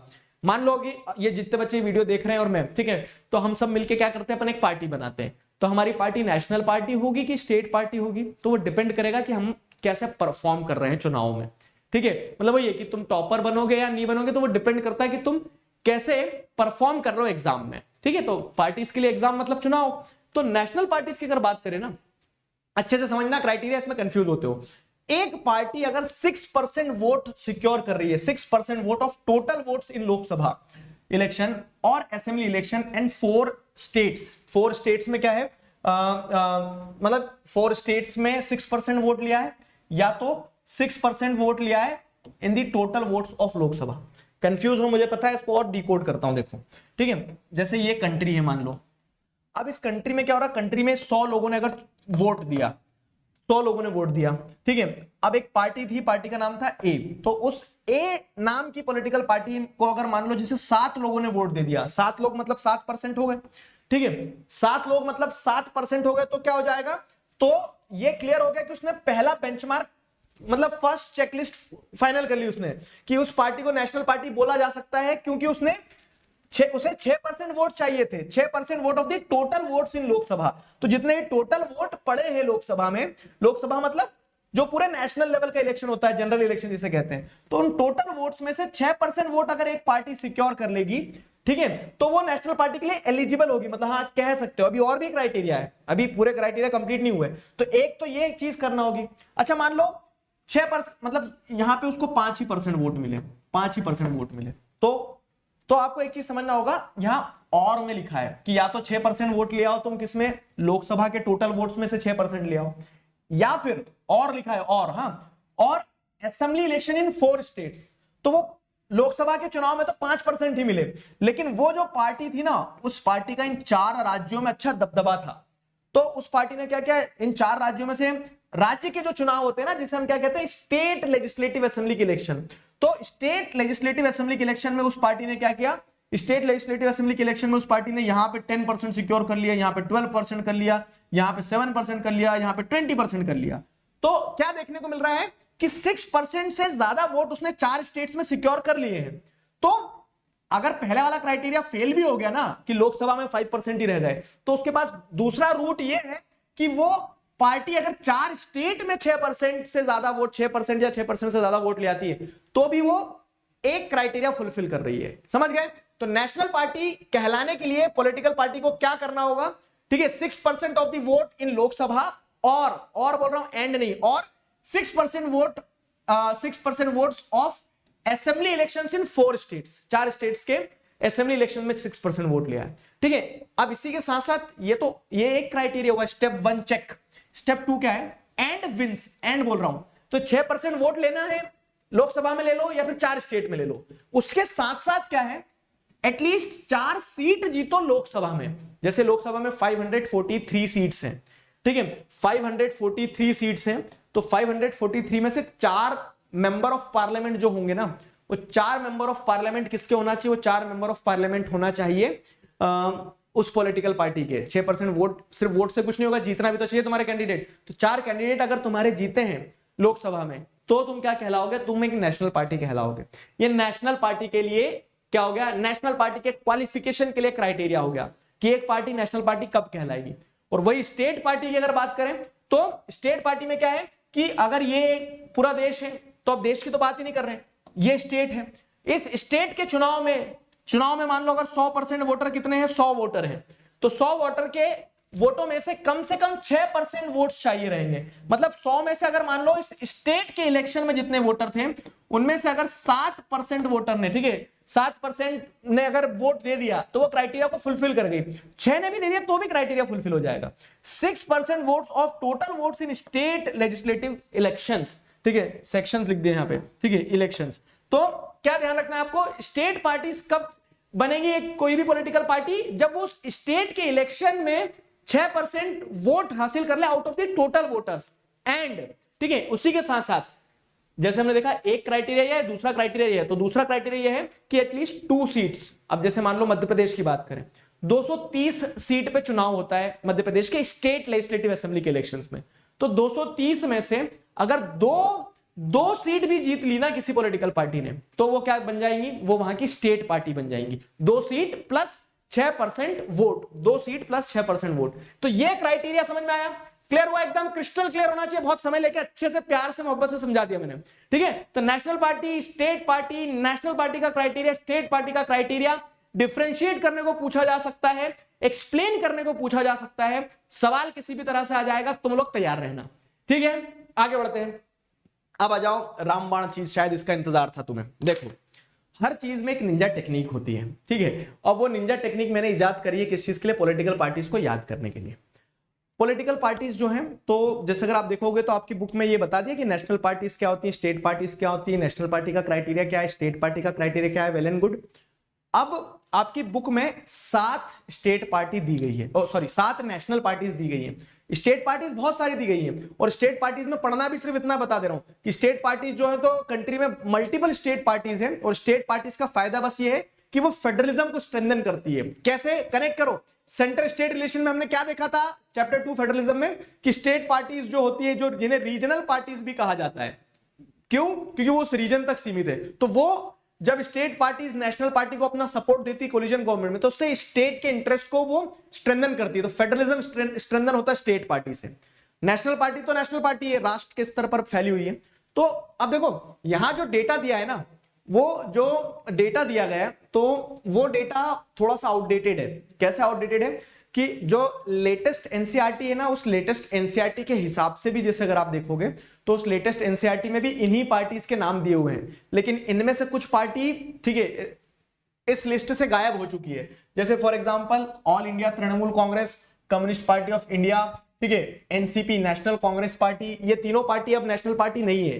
लेटेस्ट जो सर्वे, मतलब वो इलेक्शन कमीशन की रिपोर्ट आई है, तो लेटेस्ट इलेक्शन कमीशन की रिपोर्ट के हिसाब से इन पार्टीज को नेशनल पार्टी से हटा दिया गया। पर तुम मत काट देना, ठीक है, पर तुम्हारी बुक में दिया है तो इसको पढ़ना। इसकी जगह इनफैक्ट जैसे देखोगे ना, तो आम आदमी पार्टी ने, और एक और पार्टी है National People's Party, North East India की पार्टी, मेघालय में प्रोमिनेंटली वो पार्टी है। तो वो 2 पार्टी ऐड हो गई है नेशनल पार्टी की लिस्ट में, जो कि आपकी बुक में ऐड नहीं हुई है, ठीक है। तो ये तो जनरल नॉलेज था, स्टे अपडेटेड। बाकी क्वेश्चन जो आएंगे वो यहां से आएंगे, तो अब हम बात करें पार्टीज को याद कैसे किया जाए। सर, मैं आपको एक निंजा टेक्निक बता रहा हूं, क्या? जैसा हमने क्रॉप्स वाले चैप्टर में किया है, मतलब एग्रीकल्चर चैप्टर में जैसा क्रॉप्स के लिए किया है हमने, वही अप्रोच हमें फॉलो करना है। क्या होता है ना कि हर पॉलिटिकल पार्टी में कुछ चीजें कॉमन है। जैसे फाउंडिंग ईयर हमने एक बेसिस निकाल लिया, ठीक है, बेसिक्स नहीं, बेसिस, ठीक है, हमने एक बेसिस बना लिया, बेसिस की लिस्ट। फाउंडिंग ईयर हर पॉलिटिकल पार्टी का होगा, आइडियोलॉजी हर पॉलिटिकल पार्टी की होगी, ठीक है, सिंबल हर पॉलिटिकल पार्टी का होगा, हर पॉलिटिकल पार्टी का कोई ना कोई लीडर होगा, प्रोमिनेंट किसी ने एस्टैब्लिश किया, अगर नहीं भी होगा तो भी मतलब हम लीडर वाला एक कॉलम बना लेंगे। और चौथा, उस 5वां जो रहेगा, उस पार्टी की प्रेजेंस कहां है, मतलब वो पार्टी आपको कहां देखने को मिल जाएगी। ये 5 हमने क्या बना लिए, बेसिस बना लिए। जैसे हमने क्रॉप्स में देखा था कि हर क्रॉप को पानी चाहिए, हर क्रॉप को टेम्परेचर चाहिए, हर क्रॉप का कोई मेजर एरिया होगा, हर क्रॉप का कोई एक्स फैक्टर होगा। वैसे ही हम क्या कर रहे हैं कि यहां पॉलिटिकल पार्टी का भी चार्ट बना रहे हैं कि ये चार्ट को आपको भेलपूरी बना के खा भी जाना है, मतलब इसको जहां भी पढ़ रहे हो वहां लगा लेना, तो उससे आपको क्या रहेगा, बार बार नजरों के सामने आएगा। 5 पॉइंटर्स है, वो पॉइंटर से रिकॉल करना है। अब मुझे पूरा बीजेपी को नहीं रटना है, मुझे पूरा कांग्रेस को नहीं रटना है, मुझे बस ये, अच्छा कांग्रेस का फाउंडिंग ईयर क्या है, 1885, ठीक है। वैसे बीजेपी का भी कोई फाउंडिंग ईयर हो गई। तो जब कांग्रेस को आपको लिखने को आएगा तो कांग्रेस को आपको यह ध्यान रखना है कि 5 पॉइंटर मुझे पता होना चाहिए। कांग्रेस का फाउंडिंग ईयर क्या है, कांग्रेस का सिंबल क्या है, कांग्रेस की आइडियोलॉजी क्या है, कांग्रेस किन एरियाज में है। तो इस तरह से आपने क्या कर दिया, इस तरह से आपने कांग्रेस को उन 5 बेसिस के हिसाब से याद कर लिया, समझ गए। चलो तो देखो अब शुरू करते हैं।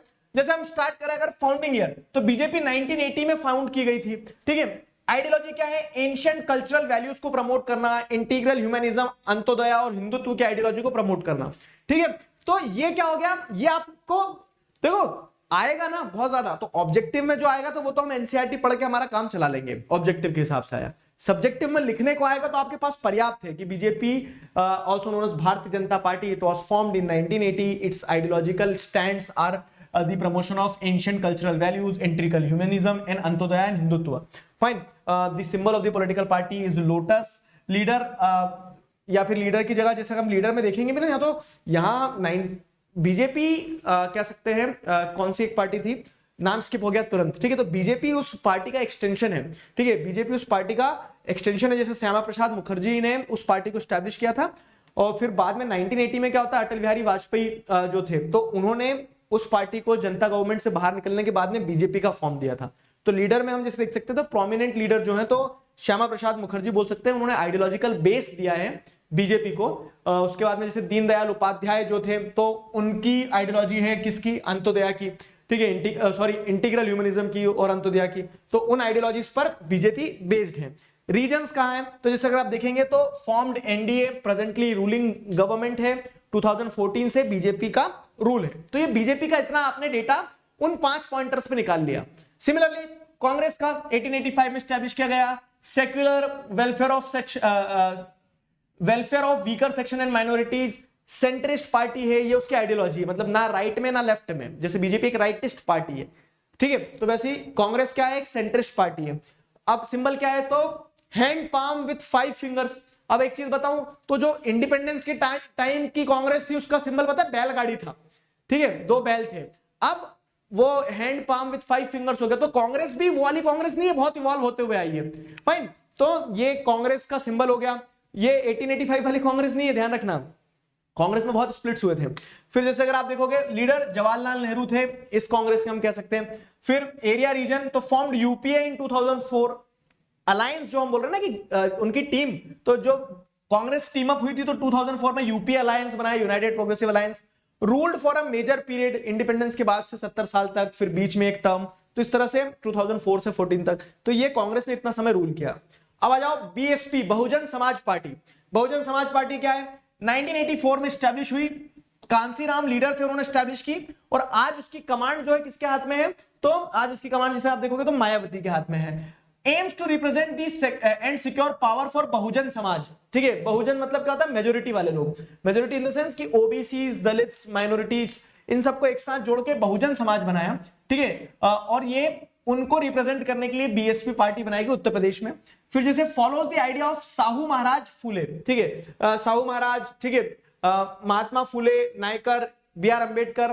तो कह सकते हैं कि जो डिप्रेस्ड क्लास के लिए आवाज उठाने वाले लीडर्स हैं, और उन्हीं लीडर्स की आइडियोलॉजी पे बीएसपी काम करती है। और उन्होंने ही बीएसपी को मतलब जैसे सकते हैं बीएसपी जो बनाई गई बहुजन समाज पार्टी, ठीक है, तो वो उसी ऑब्जेक्टिव के साथ बनाई गई थी, aims to represent and secure power for Bahujan Samaj. Elephant symbol है, ठीक है, हाथी सिंबल है। मेन बेस कहां है, उत्तर प्रदेश में। फॉर्मल प्रेजेंस मध्य प्रदेश में भी है, छत्तीसगढ़ में भी, उत्तराखंड में भी, पंजाब में भी है। ये बहुजन समाज पार्टी हो गई।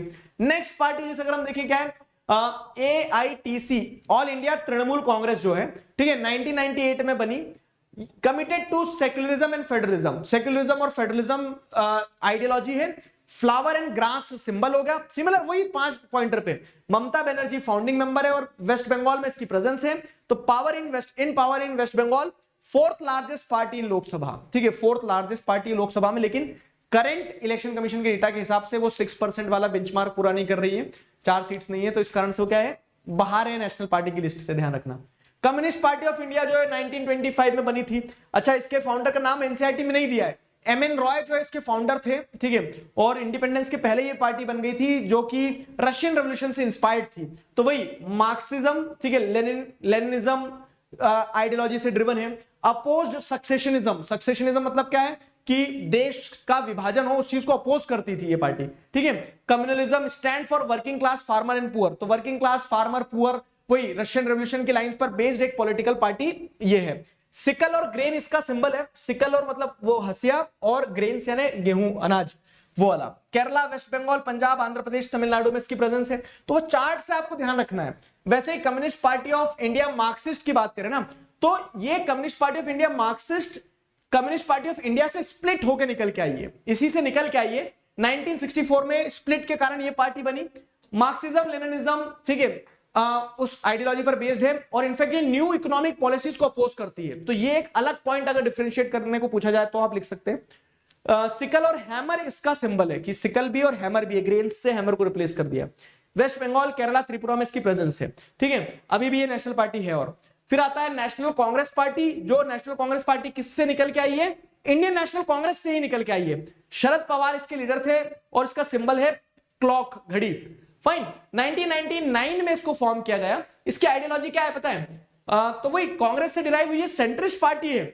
Advocates democracy, Gandhian secularism, demands high office in government to be confined to the natural born citizens. अब जैसे उस समय पे 1999 के टाइम पे आप जैसे देखोगे तो सोनिया गांधी पावर में, मतलब पार्टी की कमांड संभाल के रखी थी, तो पार्टी के अंदर, कांग्रेस के अंदर कुछ लोगों को ऐसा लगता था कि हाई कमांड जो है गवर्नमेंट में वो नेचुरल बॉर्न सिटीजन को होना चाहिए, जो भारत में ही पैदा हुआ, इटली से आके कोई पावर अपने हाथ में ना ले ले। तो वो कंफ्लिक्ट के चलते इंडियन नेशनल कांग्रेस से नेशनल कांग्रेस पार्टी शरद पवार के साथ में स्प्लिट होकर निकल गई थी, ठीक है। कहां पे प्रेजेंस है, तो महाराष्ट्र वाले रीजन में प्रेजेंस है mainly, major party. Meghalaya, Manipur, Assam में भी इसका चुटपुट चुटपुट प्रेजेंस है। अब ये नेशनल पार्टी नहीं है, और ठीक है, लेकिन आपकी बुक में दिया तो हम ये पढ़ेंगे, यानी नेशनल पार्टी ध्यान रखेंगे। स्टेट पार्टीज का मैंने आपको बता दिया कि स्टेट पार्टीज क्या करती है, फेडरलिज्म को प्रमोट करती है, फेडरलिज्म को प्रमोट करती है। चलो अब आगे बढ़ते हैं लास्ट टॉपिक की तरफ, we are on the last leg of our chapter. Fine, यहां तक चीजें क्लियर है ना, क्रिस्टल क्लियर होना चाहिए। देखो विद इन एन आवर, ठीक है, 1 घंटा के आसपास हुआ होगा, हमने बहुत सारा मेजर पार्ट कवर कर लिया लास्ट टॉपिक पे हम, और चैप्टर पूरा एक एक टॉपिक टच करते हुए आ रहे हैं अपन।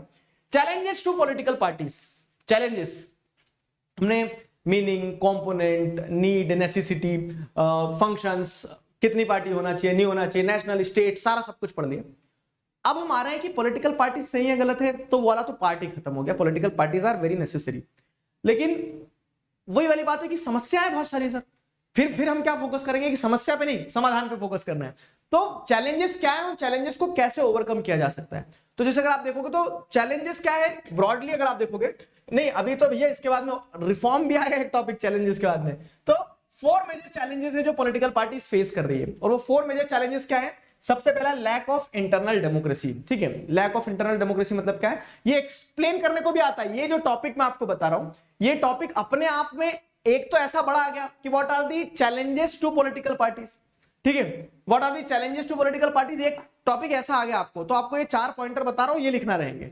लेकिन कभी कभी ऐसा भी आ जाता है कि how lack of internal democracy is a challenge to political parties, तो आपको वो lack of internal democracy define करना पड़ेगा, ठीक है। ये भी एक प्रोमिनेंट क्वेश्चन है जो एग्जाम में आना ही आना है, ठीक है।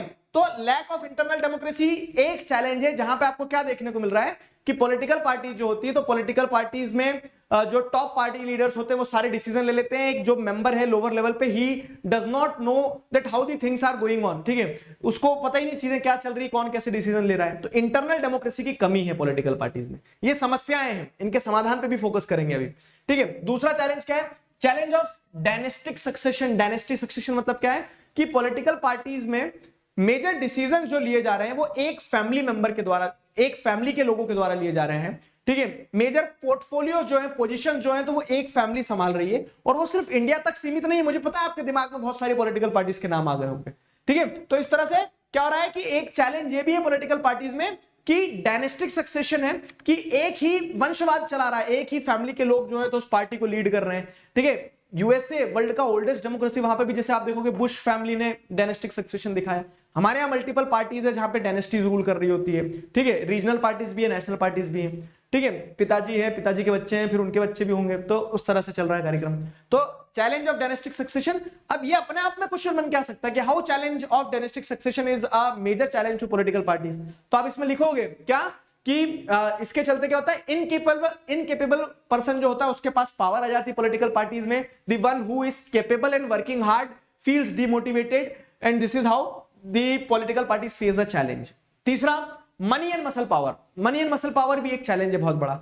इसमें क्या हो रहा है ना कि often candidates with a lot of money and muscle power are given tickets, ठीक है, वो कैंडिडेट जिनके पास बहुत पैसा है, पावर है, उनको टिकट दे दिया जाता है इस होप में कि वो जीत जाएंगे चुनाव, बाहुबल के दम पे चुनाव जीत जाएंगे। लेकिन इससे होता क्या है कि जो जेन्युइन कैंडिडेट्स रहते हैं तो they are pushed out of the race, ठीक है, जेन्युइन कैंडिडेट्स को डरा दिया जाता है, धमका दिया जाता है, उनके टिकट कैंसिल कर दिए जाते हैं, ठीक है। क्रिमिनलाइजेशन ऑफ पॉलिटिक्स हो रहा है कि पैसे और बाहुबल के इस्तेमाल से क्या किया जा रहा है, लोग जीत इंश्योर कर ले रहे हैं, डेमोक्रेसी के पर्पस को डिफीट कर दिया जा रहा है।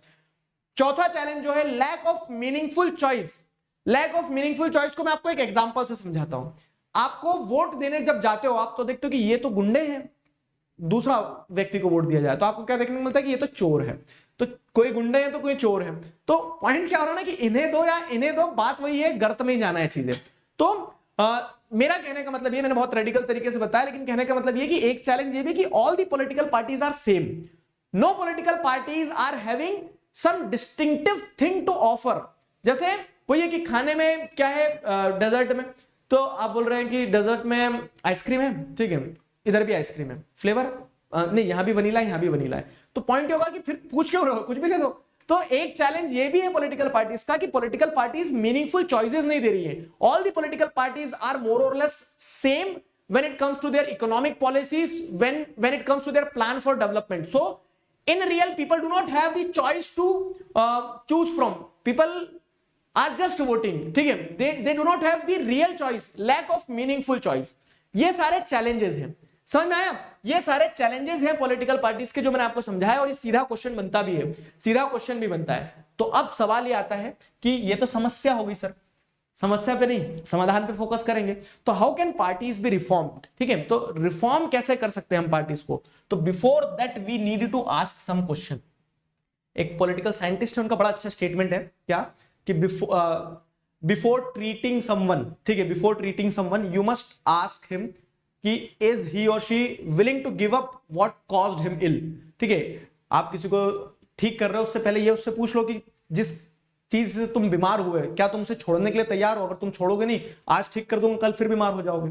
तो अब बात आ रही है कि पॉलिटिकल पार्टीज जो है तो इन चैलेंजेस से जूझ रही हैं, ठीक है। लैक ऑफ इंटरनल डेमोक्रेसी है, चैलेंज ऑफ डायनेस्टिक सक्सेशन है, मनी एंड मसल पावर की समस्या है, मीनिंगफुल चॉइसेस नहीं है। तो पॉलिटिकल पार्टीज इन सारी समस्याओं से जूझ रही है, ठीक है। हमें इन सारी समस्याओं से निकालना है पॉलिटिकल पार्टीज को बाहर, लेकिन उसके पहले आपको यह समझना होगा कि क्या, ठीक है, are political parties willing to reform. हम तो बदलाव चाह रहे हैं, लेकिन वो पार्टीज जो इन समस्याओं से जूझ रही है वो खुद बदलाव चाहेगी कि नहीं? क्यों? क्योंकि अनटिल एंड अनलेस वो पार्टीज खुद, देखो होता क्या है ना, अब इंटरनल डेमोक्रेसी की कमी है, टॉप लीडर्स अपने हिसाब से डिसीजन ले लेते हैं, लेकिन वो टॉप लीडर्स चाहते हैं कि वो डिसीजन खुद वही ले, इसीलिए तो वो रिफॉर्म नहीं लाना चाह रहे हैं। तो हमें ये समझना होगा कि रिफॉर्म सिर्फ जनता के चाह लेने से नहीं होगा, वो पॉलिटिकल पार्टीज को भी खुद में पूछना होगा कि are political parties willing to reform, ठीक है। If they are not willing, is it possible to force them reform? तो मतलब वही होता है कि जैसे आपका मन नहीं है पढ़ने का, आपको मार मार के बैठा बैठा के पढ़ा रहे हैं, तो आप क्या उंगलियां किताब पे चलाओगे, दिमाग में कुछ और चल रहा होगा, समझ में आया? तो क्या हम पॉलिटिकल पार्टीज के ऊपर रिफॉर्म इंपोज कर सकते हैं, थोप सकते हैं? तो ये एक फिलोसॉफिकल क्वेश्चन है कि क्या हो रहा है कि सुधार बाहर से नहीं होगा, सुधार अंदर से होगा, अंदर से परिवर्तन लाना होगा। तो वो political parties, until and unless those political parties are not willing to reform, we can not reform political parties, ठीक है। खैर, certain steps are being there, ठीक है, certain steps are taken there, ठीक है, कुछ स्टेप्स लिए गए हैं जिनके चलते पॉलिटिकल पार्टीज को रिफॉर्म किया गया है। And what are those steps, ठीक है, तो वो स्टेप्स क्या क्या है? तो how can parties be reform? समझ में आ रहा है सवाल कहां से बनेगा? पहला सवाल तो यही मेजर है कि चैलेंजेस क्या फेस कर रही है पॉलिटिकल पार्टीज। अब दूसरा पॉइंट ये कि ये तो समस्या है सर, समाधान क्या है? तो समाधान के लिए हम देखेंगे कि क्वेश्चन ऐसे ही बनता है, what are the steps taken to reform political parties in recent past? Recent past में क्या निर्णय लिए गए हैं पॉलिटिकल पार्टीज को रिफॉर्म करने के लिए? तो पहला निर्णय, ठीक है, some recent efforts and suggestions in our country to reform parties and its leaders are, ठीक है, तो कुछ एफर्ट ले चुके हैं और कुछ सजेशन है अभी, तो जो हम ऑलरेडी स्टेप्स ले चुके हैं वो क्या है? पहला स्टेप ये है कि कॉन्स्टिट्यूशनल अमेंडमेंट लाया गया और उस कॉन्स्टिट्यूशनल अमेंडमेंट संविधान में बदलाव करके हमने क्या किया? डिफेक्शन को चेक किया है। डिफेक्शन क्या होता है? देखो पहले क्या होता था, मैं टिकट लूंगा, जैसे फॉर एग्जांपल मैंने टिकट लिया आम आदमी पार्टी से, चुनाव लड़ा मैं, ठीक है, झाड़ू दिखा दिखा के चुनाव लड़ लिया मैं, चुनाव लड़ भी लिया, जीत भी लिया, फिर क्या होगा? मुझे किसी एक दूसरी पॉलिटिकल पार्टी ने, नाम नहीं लेता हूं किसी का भी, दूसरी पॉलिटिकल पार्टी ने क्या बोल दिया? दूसरी पॉलिटिकल पार्टी ने बोल दिया कि आम आदमी पार्टी को छोड़ दो, हमें ज्वाइन कर लो, हम तुम्हें मिनिस्टर बना देंगे, ठीक है। तो अब क्या होता है कि दूसरी पार्टी के अल्यूरमेंट में आके क्या किया कि मैंने वो टिकट छोड़ दिया, मतलब वहां से इस्तीफा दे दिया और दूसरी पार्टी ज्वाइन कर ली। तो पहले ऐसे ही होता था क्या कि आदमी जीत किसी पॉलिटिकल पार्टी के नाम पे जाता था और फिर दूसरी पार्टी से क्या करता था? दूसरी पार्टी को ज्वाइन कर लेता था, ठीक है, दूसरी पार्टी को ज्वाइन कर लेता था। तो इस तरह से डिफेक्शन बहुत होता था। डिफेक्शन मतलब कि the candidates used to change their political parties in allurement of post money और कैश रिवॉर्ड्स, ये सारी चीजें, ठीक है। तब क्या हो रहा है? तब जैसे अगर आप देखोगे तो ये इस चीज के चलते आपको क्या देखने को मिला कि सरकारों को समझ में आया कि ऐसे तो क्या होता है कि स्टेबिलिटी नहीं ला पाओगे, आज इस पार्टी में, कल उस पार्टी में, परसों उस पार्टी में। तो इसके चलते क्या है, इस डिफेक्शन को चेक करने के लिए कॉन्स्टिट्यूशनल अमेंडमेंट करके, ठीक है, एंटी डिफेक्शन लॉ लाया गया, एंटी डिफेक्शन लॉ लाया गया, ठीक है। तो ये एक कदम उठाया गया है पार्टीज को रिफॉर्म करने के लिए। अब देखो इसमें भी लेकिन लिमिटेशन है कि जो जेन्युइन कैंडिडेट्स होते थे, जो सच में पार्टी से परेशान होते थे, वो पार्टी अगर बदलना चाहते थे ना, तो वो पार्टी बदल नहीं पाते थे। क्यों? क्योंकि एंटी डिफेक्शन लॉ के चलते अब अगर तुम पार्टी बदलोगे तो पार्टी बदल लो, लेकिन फिर तुम उस पार्टी के जीते हुए कैंडिडेट नहीं कहलाओगे। मतलब अगर पार्टी बदल रहा है व्यक्ति तो पार्टी बदल लो, आपको अपनी पोस्ट छोड़ना पड़ेगी। जैसे आप एमपी या एमएलए नहीं कहलाओगे, मेंबर ऑफ पार्लियामेंट या फिर मेंबर ऑफ लेजिस्लेटिव असेंबली नहीं कहलाओगे। एंटी डिफेक्शन लॉ के थ्रू ये कर दिया गया कि पार्टी बदल लो, पार्टी बदलने से मना ही नहीं है, लेकिन you will no longer be called the elected representative. तुम जो चुनाव जीते थे तो वो खारिज हो जाएगा, उस जगह पे फिर से चुनाव होगा। अब जो नई पार्टी ज्वाइन करी तो उससे, उसके टिकट से लड़ो अगर लड़ते बने तो, ऐसा कर दिया। तो एक रिफॉर्म ये लाया गया एंटी डिफेक्शन लॉ। दूसरा reform, now it is mandatory for every candidate who contest election to file an affidavit. Money and muscle power influence करता था पार्टीज में कि बहुत सारे लोग जो है मनी और मसल पावर के दम पे क्रिमिनल्स पॉलिटिक्स में आ जाते थे। तो इसी चीज को रिफॉर्म करने के लिए अब मैंडेटरी कर दिया कि कैंडिडेट जो चुनाव लड़ रहे हैं ना, उन्हें एक एफिडेविट फाइल करना होगा। एफिडेविट मतलब एक रिटन डॉक्यूमेंट, एक रिटन डॉक्यूमेंट, एक लीगल डॉक्यूमेंट, जिसमें वो कैंडिडेट बताएगा कि उसके पास कितनी प्रॉपर्टी है, कोई क्रिमिनल केसेस तो नहीं है उसके ऊपर। इससे क्या होगा? इससे ये होगा एटलीस्ट कि जैसे अब कभी कभी क्या होता है ना, आरोप लगा दिए जाते हैं। आरोप लगा देने से आप क्रिमिनल नहीं बन जाओगे। आप बोल सकते हो मैं बेगुनाह हूं, तो आरोप लगाया, केस चल रहा है, तो केस चल रहा है वो ठीक है, लेकिन जब आप ये सारी डिटेल्स लिखित में ले लेते हो ना, तो इससे क्या रहता है कि जब आप चुनाव लड़ रहे हो तो वो इलेक्शन कमीशन के पास पता रहता है कि आपका क्या स्टेटस है, कितनी प्रॉपर्टी है, कोई क्रिमिनल केसेस पेंडिंग तो नहीं है आपके अगेंस्ट में, और जनता को भी पता रहता है कि हम किसे वोट देने जा रहे हैं, वो व्यक्ति कौन है, कैसा है, कहां है, ठीक है। तो ये मैंडेटरी कर दिया हर कैंडिडेट के लिए। ये एक कदम उठाया गया है किस चीज के लिए? जो चैलेंज थे ना जैसे मनी एंड मसल पावर का, तो उसमें क्या रिफॉर्म किया जा सकता है उसके लिए। लेकिन इसका भी लिमिटेशन है। क्या लिमिटेशन है कि ऑफन जो कैंडिडेट्स होते हैं तो वो एफिडेविट में जो इंफॉर्मेशन देते हैं तो वो मिसलीडिंग होती है, ठीक है। खुद ने अपने नाम पे प्रॉपर्टी ना करके पूरा जैसे फूफा जी, मौसा जी, जीजा जी सबके नाम पे प्रॉपर्टी करवा दी, तो कैंडिडेट दूसरों के नाम पे प्रॉपर्टी कर देते थे, ऐसा। फिर क्या है, तीसरा रिफॉर्म जो लिया गया है, तीसरा स्टेप, तीसरा एफर्ट जो लिया गया है कि इलेक्शन कमीशन जो है, ठीक है, इलेक्शन कमीशन ने क्या कर दिया है, इलेक्शन कमीशन ने ये मतलब ये सुप्रीम कोर्ट ने ऑर्डर दिया और इलेक्शन कमीशन ने अब क्या ऑर्डर दे दिया है कि now it is necessary for political parties to hold their organisational elections and file their income tax returns. मतलब लैक ऑफ इंटरनल डेमोक्रेसी है, तो उसके लिए उन्होंने क्या बोला कि ऑर्गेनाइजेशन के अंदर इलेक्शंस करवाओ, तय करो कि आप किसी को टिकट दे रहे हो तो सारे लोग सहमति से टिकट दे रहे हैं, ऐसा नहीं कि सिर्फ टॉप पार्टी लीडर्स तय कर रहे हैं कि किसको टिकट देना है। साथ ही साथ आप इनकम टैक्स रिटर्न फाइल करो तो हमें यह पता लगे कि पार्टी के पास में कहां से पैसा आ रहा है, इतना पैसा लोग पार्टी को क्यों दे रहे हैं, ताकि वो मनी एंड मसल पावर के इन्फ्लुएंस को कम किया जा सके। नॉर्मली क्या होता है कि कोई एक बहुत धनाढ्य व्यक्ति है, बहुत पावरफुल व्यक्ति है, तो वो पार्टी को बहुत सारा पैसा दे देता है और बोलता है उसके बदले में मुझे टिकट दे दो। तो इन चीजों को रोकने के लिए ये स्टेप्स लिए गए। ध्यान रखना, how can parties be reform, तो what are the steps already taken. Anti defection law ले आए हैं, ठीक है, फिर उसके बाद में एफिडेविट फाइल करना मैंडेटरी करवा दिया, इनकम टैक्स रिटर्न फाइल करना मैंडेटरी करवा दिया।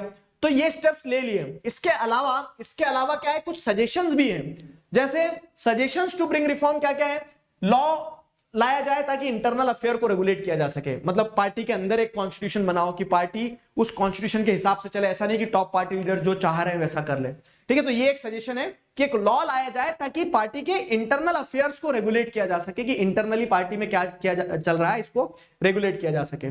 कोटा इन टिकट डिस्ट्रीब्यूशन, ठीक है, जैसे ये देखने को मिलता है हमको क्या कि पार्टीज में मेल डोमिनेंस है, विमेन कार्यकर्ता है पार्टी की, उनको कोई उतना हक नहीं मिल रहा, अधिकार नहीं मिल रहा है। तो कोटा सिस्टम लगा दिया जाए कि विमेन को 1/3 सीट्स देना ही होगा, मतलब 1/3 टिकट आपको विमेन को देना ही होगा।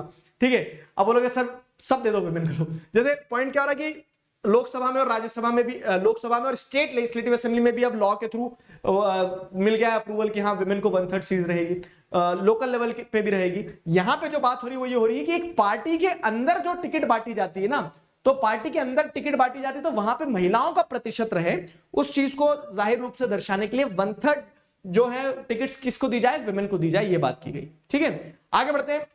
पैसा बहुत इस्तेमाल होता है चुनाव में, ठीक है, तो एक रिफॉर्म ये भी सजेस्ट किया गया कि स्टेट फंडिंग ऑफ इलेक्शन हो, मतलब चुनाव में जो पैसा लग रहा है ना, वो पैसा कहां से आएगा, कौन आएगा, इन सारी चीजों को भुला दिया जाए। सरकार पैसा दे, सरकार इन द सेंस की जो गवर्नमेंट है, गवर्नमेंट पार्टीज को पैसा देगी, सारी पार्टी को बराबर ही मिलेगा वो तो। ठीक है, गवर्नमेंट फंड करे इलेक्शंस को कि इतने में ही चुनाव करवाना, इससे ज्यादा पैसा खर्च मत करना। क्यों? क्योंकि अब बोलोगे सर सरकार के सिर पे क्यों खर्चा कर रहे हो, क्योंकि होता क्या है ना कि कुछ बड़ी पार्टी जो रहती है वो बहुत पैसा पानी की तरह बहा देती है और वो इलेक्शन को पैसे के दम पे जीतने की कोशिश करती है। तो स्टेट फंडिंग ऑफ इलेक्शंस भी होना चाहिए, क्योंकि this is one of the challenge money and muscle power वाला।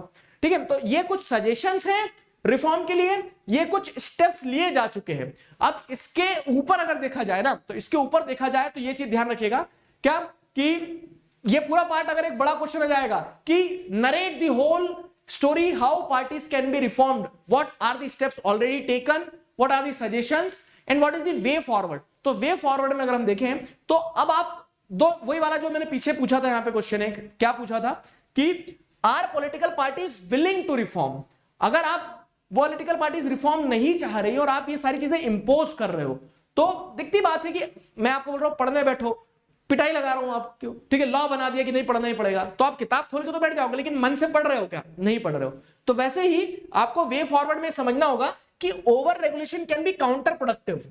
हर बार जब लॉ बनाया जाता है तो लोग क्या करते हैं, उस लॉ से बचने के तरीके ढूंढते हैं। तो आप अगर पार्टीज को ओवर रेगुलेट करोगे तो वो काउंटर प्रोडक्टिव हो सकता है, वो काउंटर प्रोडक्टिव हो सकता है, हमें वो नहीं करना है। ठीक है, peoples participation and pressure can make the difference. ठीक है, मेक द डिफरेंस, कितनी गड़बड़ करिए, ठीक है, मेक द डिफरेंस, मतलब यहां पे आपको एक चीज समझना होगी कि पार्टीज रिफॉर्म के लिए खुद चाह रखे, और वो कब, जब जैसे आम जनता क्या करती है, वोट देती है। तो आम जनता अगर ये देखे कि अगर ये पार्टी क्या कर रही है, डायनेस्टिक सक्सेशन चला रही है, ये party money and muscle power का इस्तेमाल करी, हम इसे वोट नहीं देंगे। ठीक है, तो आम जनता जो है ना, peoples participation and pressure in the form of protest, in the form of कह सकते हैं डेमोन्स्ट्रेशंस, उससे क्या किया जा सकता है, पार्टीज को खुद रिफॉर्म के लिए प्रेरित किया जा सकता है कि अब जनता जागरूक हो गई, अगर हम रिफॉर्म के लिए नहीं जागरूक होंगे, हम बदलाव नहीं लाएंगे, तो जनता हमें वोट ही नहीं देगी। ठीक है, क्योंकि सिर्फ लॉ बना देने से क्या होगा, लोग लॉ के लूप होल्स ढूंढ लेंगे। समझ में आया? Over regulation can be counter productive, rather peoples participation and pressure can make the difference. Fine. In fact जैसे क्या होता है कि सुबह चाय की चुस्की के साथ जो लोग ये बोलते हैं ना कि यार सब कीचड़ हो गया है पूरा का पूरा, राजनीति बहुत गंदी है, तो लेकिन राजनीति में सुधार आना चाहिए, तो उनसे बोलो कि भैया चाय छोड़ो और उस कीचड़ में उतरो। कीचड़ साफ करना है, तो जब तक आप कीचड़ में नहीं उतरोगे कीचड़ साफ नहीं होगा। तो यहां पे ये वाला पॉइंट बहुत ज्यादा कह सकते हैं रिलेवेंट है in terms of the reform in political parties. वो क्या है कि people willing for reform should join the politics.